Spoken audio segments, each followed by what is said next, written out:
दिल्ली के एक पुराने इलाके में एक घर था। ऐसा घर जिसे लोग देखते ही नजरें हटा लेते थे।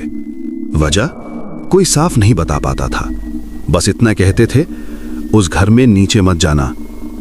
आर्यन, जो रिसेंटली उस घर में शिफ्ट हुआ था, इन बातों पर हंसता था। लोगों को बस कहानियां बनानी आती हैं। उसने अपने दोस्त विवेक से फोन पर कहा। घर बड़ा था, सस्ता था और सरप्राइजिंगली अच्छी हालत में भी था। बस एक चीज अजीब थी, सीढ़ियां। घर के बीचों बीच एक पुरानी लकड़ी की सीढ़ी थी जो नीचे बेसमेंट में जाती थी, और उस बेसमेंट का दरवाजा हमेशा बंद रहता था। पहली रात सब कुछ नॉर्मल था, लेकिन ठीक 2:17 AM पर आर्यन की आंख खुली। क्यों? क्योंकि उसे एक आवाज सुनाई दी, टक टक टक, जैसे कोई लकड़ी पर धीरे धीरे नॉक कर रहा हो।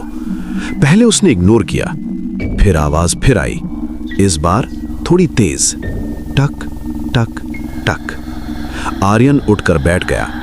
शायद ऊपर से आ रही होगी, उसने सोचा, लेकिन ये आवाज ऊपर से नहीं, नीचे से आ रही थी, सीढ़ियों के नीचे से।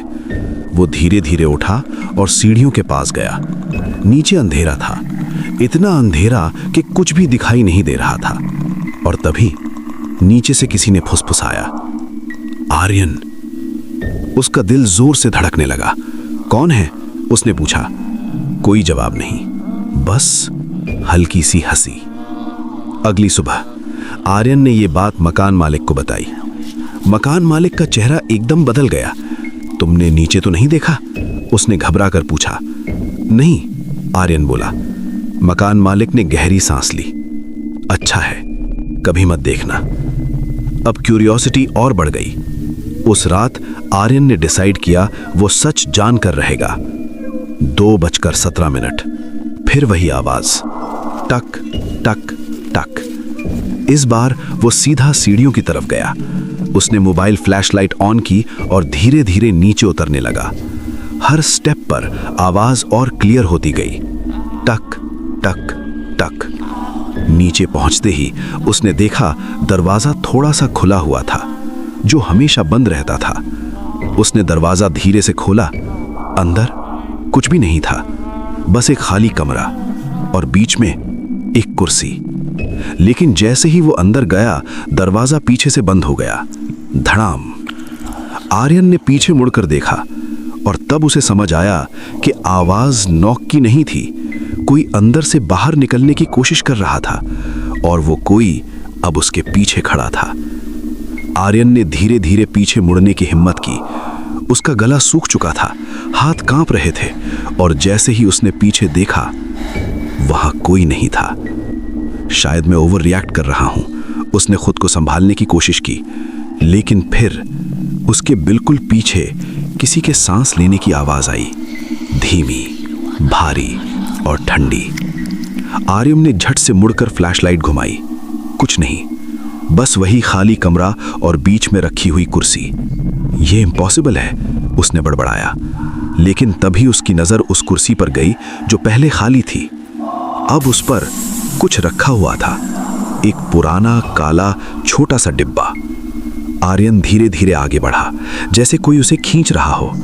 उसने डिब्बा उठाया। बहुत ठंडा था, जैसे बर्फ को छू लिया हो। जैसे ही उसने उसे खोला, अंदर एक पुरानी फोटो थी।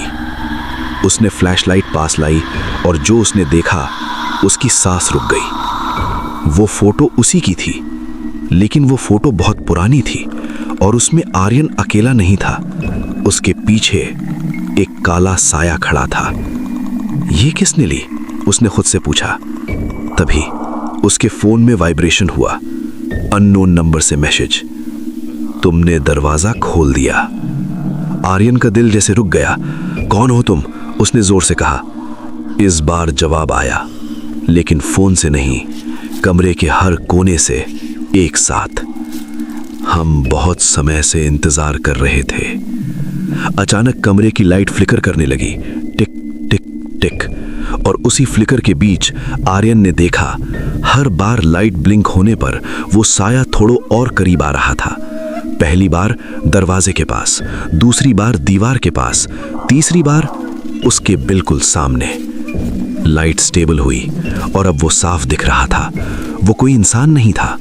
उसका शरीर लंबा, असामान्य था, हाथ जमीन तक लटक रहे थे, चेहरा पूरी तरह काला और आंखें नहीं थीं। आर्यन पीछे हटने लगा। तुम क्या हो? उसकी आवाज टूट रही थी।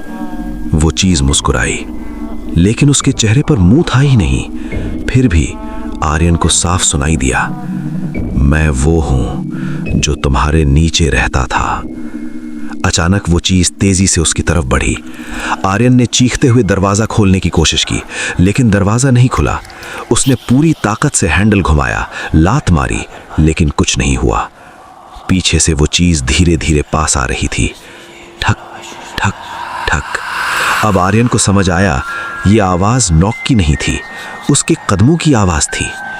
तुम भाग नहीं सकते, वो आवाज फिर गूंजी।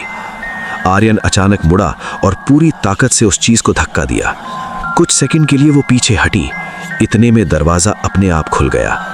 आर्यन भागा, सीढ़ियां चढ़ते हुए गिरते पड़ते किसी तरह ऊपर पहुंचा। जैसे ही वो ऊपर आया, दरवाजा अपने आप बंद हो गया और सब कुछ शांत। आर्यन जमीन पर गिर गया, तेज तेज सांस लेते हुए। ये क्या था? वो खुद से बोला, लेकिन असली डर अभी बाकी था।